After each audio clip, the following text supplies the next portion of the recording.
اعوذ باللہ من الشیطان الرجیم بسم اللہ الرحمن الرحیم قل اعنبئکم بخیر من ذالکم للذین اتقوا عند ربهم جنات تجری من تحتها الانہار خالدین فیہا وازواج مطہرۃ ورضوان من اللہ واللہ بصیر بالعباد۔ سورہ آل عمران آیت نمبر 15۔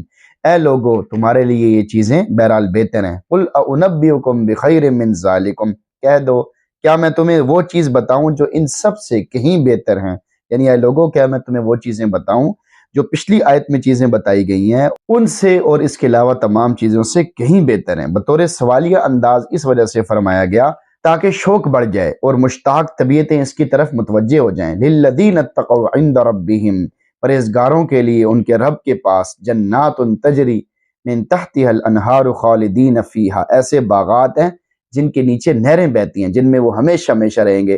یعنی ان لوگوں کے لیے جنہوں نے اپنے آپ کو نافرمانی اور دنیا کی محبت سے بچایا، اللہ کے سوا کی محبت سے دور رہے، دنیا کی زیب و زینت انہیں اللہ رب العزت کی فرمانبرداری سے نہ روک سکی، تو انہیں جنت کے باغات کا مالک بنا دیا جائے گا۔ ان کے باغات اور ان کے رہنے کی جگہوں کی یہ حالت ہوگی کہ ان کے نیچے دودھ، شہد اور پانی کی نہریں بہہ رہی ہوں گی۔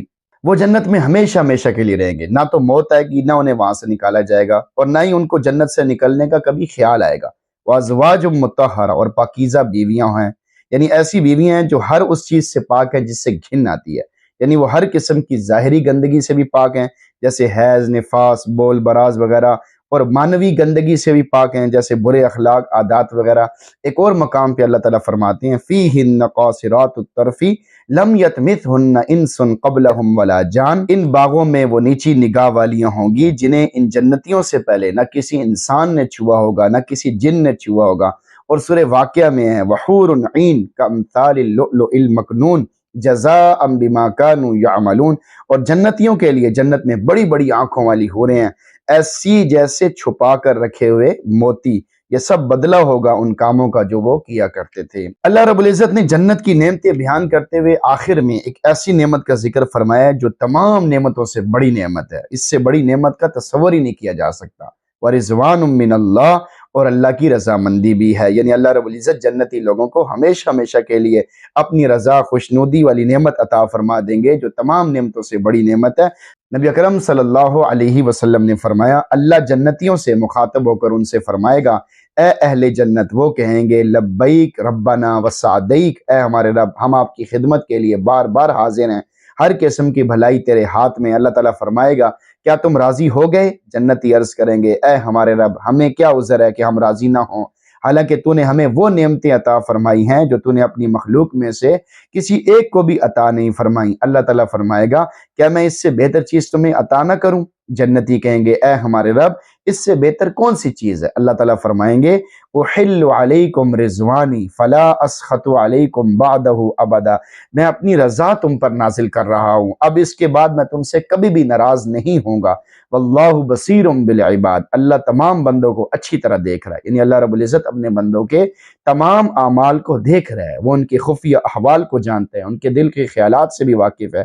یہ بھی اس کے علم میں ہے کہ اللہ کے پاس موجود چیزوں کو کون ترجیح دے رہا ہے اور دنیاوی شہوات مرغوبات کو کون ترجیح دے رہا ہے، ہر کسی کو اس کے عمل کے موافق بدلہ دے گا۔ نقطہ تقوی حاصل کرنے کا انمول طریقہ، اللہ رب العزت نے اس آیت کو واللہ بصیر بالعباد پر ختم فرما کر اشارہ فرما دیا کہ اگر تقوی حاصل کرنا چاہتے ہو تو ہر وقت یہ سوچو کہ اللہ مجھے دیکھ رہا ہے۔ آیت کا میسج آپ کے نام، جیسی چاہت ویسی مراد۔ اللہ رب العزت نے اس آیت میں جنتی لوگوں کے مرتبے اور ان کے طبقات کی طرف اشارہ فرمایا کہ ان میں سے بعض وہ ہیں جو اللہ رب العزت کی رضا کی اہمیت، عظمت صحیح معنوں میں سمجھتے نہیں ہیں، اس لیے وہ نیکیوں کے کرنے اور شر سے بچنے میں اتنی محنت نہیں کر پاتے جتنی کرنی چاہیے، چنانچہ وہ جنت میں بھی حصی لذتوں کے پیچھے پڑے رہیں گے اور اسی میں رغبت کریں گے جس کا انہوں نے دنیا میں تجربہ کیا تھا۔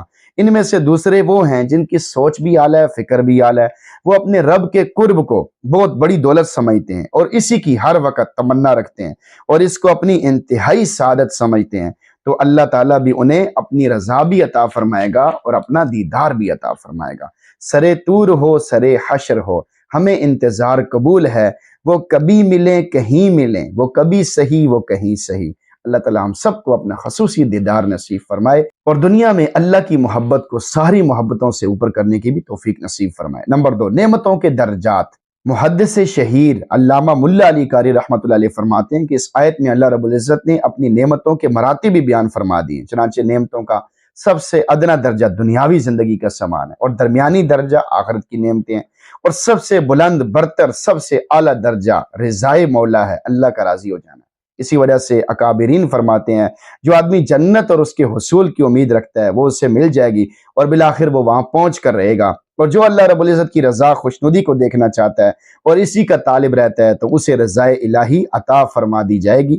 وَرِضْوَانٌ مِّنَ اللَّهِ اکبر، اور اللہ کا راضی ہو جانا سب سے بڑی چیز ہے۔ نمبر 3، یہ نعمت ہر حال میں بہتر ہے۔ اس آیت سے یہ بھی واضح ہوا کہ آخرت کی نعمت دنیا کی ہر نعمت سے بہرحال بہتر ہے۔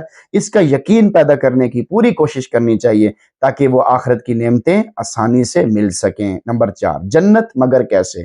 جنت کا حقدار بننے کے لیے سب سے مؤثر چیز تقوی کا حصول ہے، اور تقوی یہ ہے کہ انسان ہر قسم کے شرک نافرمانی کو چھوڑ کر اطاعت و فرمانبرداری پر استقامت کے ساتھ لگا رہے۔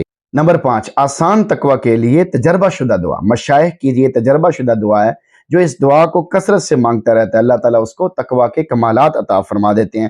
اللہ تعالیٰ نے خود قرآن حکیم میں یہ دعا سکھائی ہے، ربنا ہب لنا من ازواجنا وذریاتنا قرۃ اعین واجعلنا للمتقین اماما۔ اے ہمارے رب، ہمیں ہماری بیویوں اور اولاد کی طرف سے آنکھوں کی ٹھنڈک عطا فرما اور ہمیں پرہیزگاروں کا امام بنا۔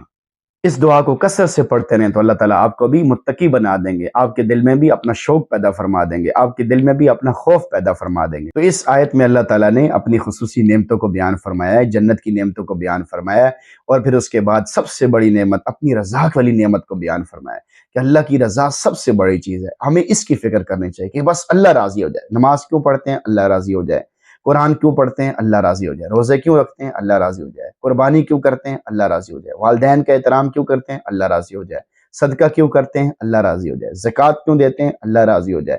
ہر کام میں ہر وقت یہ نیت رہے کہ یا اللہ تو میرے سے راضی ہو جا، صبح راضی ہو جا، دوپہر کو راضی ہو جا، شام کو راضی ہو جا، ہر وقت میرے سے راضی ہو جا، میرے سے ناراض نہ ہونا۔ اسی لیے علماء کرام فرماتے ہیں کہ بار بار استغفار کرتے رہیں، اللہ سے معافی مانگتے رہیں۔ اللہ کو ناراض کرنے والی مستقل طبیعت نہ بنائیں، اپنی طبیعت کو نیک طبیعت بنائیں۔ اگر نیک طبیعت نہیں بھی بن پا رہی تو پھر بار بار استغفار کرنے والی طبیعت بنائیں کہ استغفار کرتے رہیں، اللہ سے معافی مانگتے رہیں۔ یہ تو آسان ہے بھئی، اگر آپ سے مستقل طور پہ گناہ ہو رہے ہیں تو آپ مستقل طور پہ کچھ استغفار بھی کرنا شروع کر دیں۔ انشاءاللہ ایک دن ایسا آئے گا کہ آپ کے وہ گناہ چھوٹ جائیں گے اور استغفار آپ کا چلتا رہے گا۔ اللہ تعالیٰ آپ کو توفیق دیں گے۔ شیطان آپ کے دل میں دھوکہ ڈالے گا، بھئی تو غلط کام بھی کرتا ہے استغفار بھی کرتا ہے، غلط کام بھی کرتا ہے استغفار بھی کرتا ہے۔ اس کو بول بھائی میں کمزور ہوں، شیطان کو آگے سے بولے بھائی میں کمزور ہوں، میرے سے یہ غلط کام ہو رہا ہے لیکن میں ساتھ ساتھ استغفار بھی کر رہا ہوں، اللہ کے عذاب سے بھی ڈرتا ہوں، اللہ سے معافی بھی مانگ رہا ہوں۔ انشاءاللہ اللہ مجھے توفیق دے گا۔ ندامت ہو، دل میں پشیمانی ہو، دل میں اس بات کا احساس ہو کہ میں غلط کر رہا ہوں۔ یہ آخری درجہ ہے کہ آدمی غلط کو غلط سمجھے، غلط کو کبھی بھی صحیح نہ سمجھے۔ بعض دفعہ آدمی کے اوپر ایسی کوئی نحوست پڑ جاتی ہے کہ آدمی غلط کام کو صحیح کام سمجھنے لگ جاتا ہے تو اس میں بہت بڑی تباہی ہے، پھر آدمی کے لیے واپسی کا راستہ بھی ختم ہو جاتا ہے اور آدمی اسی گناہ میں لت پت ہو کے اسی میں تباہ ہو کے رہ جاتا ہے۔ اللہ تعالیٰ ہم سب کی حفاظت فرمائے، اس آیت کے مفہوم کو اچھی طرح سمجھ کر عمل کرنے کی توفیق عطا فرمائے، اور ہم سب کو قرآن پڑھنے سننے سمجھنے کا بھی اہتمام نصیب فرمائے۔ آمین۔